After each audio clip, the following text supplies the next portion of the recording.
اچھا، آیت کریمہ ہمارے یہاں اوراد و وظائف میں بھی لوگ استعمال کرتے ہیں اور اس کو پڑھا جاتا ہے. ایک تو اس کی فضیلت بتائیے، اس کی اہمیت بتائیے، اور اس کی جو ریلیونس بنتی ہے آج ہم کن کن مسائل کے حوالے سے اس کو پڑھ سکتے ہیں؟ دیکھیں جنید بھائی، بعض چیزیں ایسی ہوتی ہیں کہ جو ظاہراً اللہ کی طرف سے آزمائش ہوتی ہیں لیکن اس میں نعمت چھپی ہوئی ہوتی ہے. جیسا کہ یہ پورا واقعہ ہے کہ حضرت یونس علیہ السلام اللہ کے اذن کے بغیر، حکم کے بغیر اپنی قوم سے چلے گئے، تو اس کے نتیجے میں یہ پورا واقعہ ہوا. یہ ظاہر تھا، لیکن اس کا باطن یہ ہے کہ اسی واقعے کی وجہ سے اللہ نے آیت کریمہ کا تحفہ عطا فرما دیا. اگر ہم غور کریں تو ویسے تو ہر آیت کریمہ ہے، اور یہ جو حصہ ہے نا لا الہ الا انت سبحانک انی کنت من الظالمین، یہ پوری آیت بھی نہیں ہے، یہ آیت کا ایک جز ہے. لیکن حضرت یونس علیہ السلام کی نسبت کی وجہ سے اور اس کی اہمیت کی وجہ سے اسے الگ سے آیت کریمہ کہہ دیا جاتا ہے، اور اس کو صوفیہ کی اصطلاح میں ذکر یونسی بھی کہا جاتا ہے. اور اس کی فضیلت و اہمیت اتنی ہے کہ نبی کریم علیہ افضل الصلاۃ والتسلیم نے فرمایا کہ جو مسلمان دعا کرے اس دعا کے ساتھ جو حضرت یونس علیہ السلام نے کی تھی تو اللہ تعالیٰ اس کی دعا کو ضرور قبول فرماتا ہے.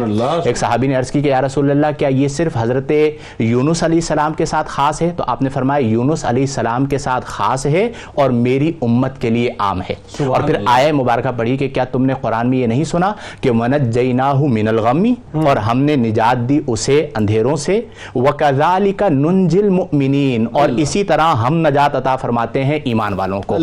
اس لیے اگر ہم اپنے اسلاف کی زندگیوں میں دیکھیں تو آیت کریمہ بطور وظیفہ مختلف اعتبارات سے ملتی ہے. میں دو چیزیں ذکر کرتا ہوں.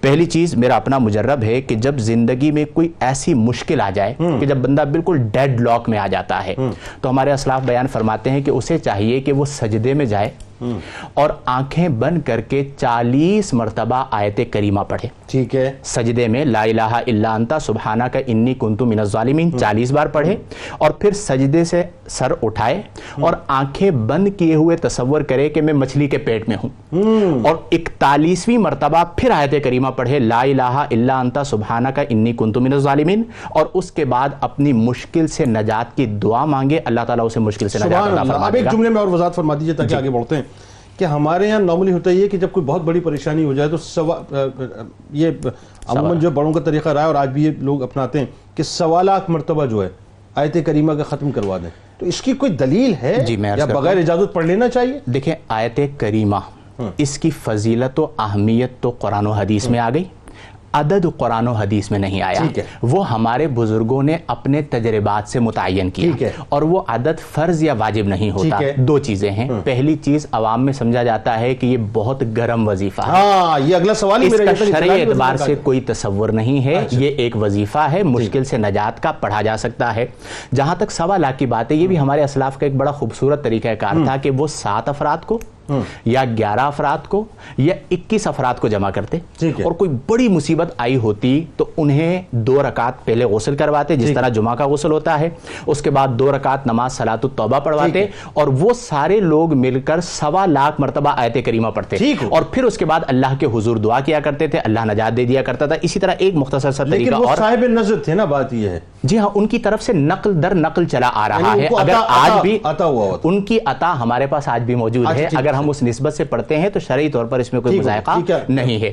تیسری اس میں ایک اور مجرب چیز ہے کہ اگر کسی کے یہاں رشتہ نہ ہو رہا ہو اور وہ قرض میں مبتلا ہو تو بزرگوں نے 7 دن کا وظیفہ بیان کیا آیت کریمہ کا. وہ یہ ہے کہ آپ 21 مرتبہ درود پاک پڑھیں، ٹھیک ہے، اس کے بعد 100 مرتبہ آیت کریمہ پڑھیں، ٹھیک ہے، اور پھر اس کے بعد یہ آیہ مبارکہ ہے کہ وَنَجَّيْنَاهُ مِنَ الْغَمِّ وَكَذَلِكَ نُنْجِي الْمُؤْمِنِينَ. 3 بار یہ آیت پڑھیں کہ ہم نے انہیں غم سے نجات عطا فرمائی، اور اسی طرح ہم ایمان والوں کو نجات عطا فرماتے ہیں، اور اپنے سیدھے ہاتھ پر پھونک ماریں اور اپنے چہرے پر پھیر لیں. تو اس کی برکت سے اللہ تبارک و تعالیٰ اس مشکل سے بھی نجات عطا فرمائے گا اور رشتے کی رکاوٹ بھی دور ہو جائے گی.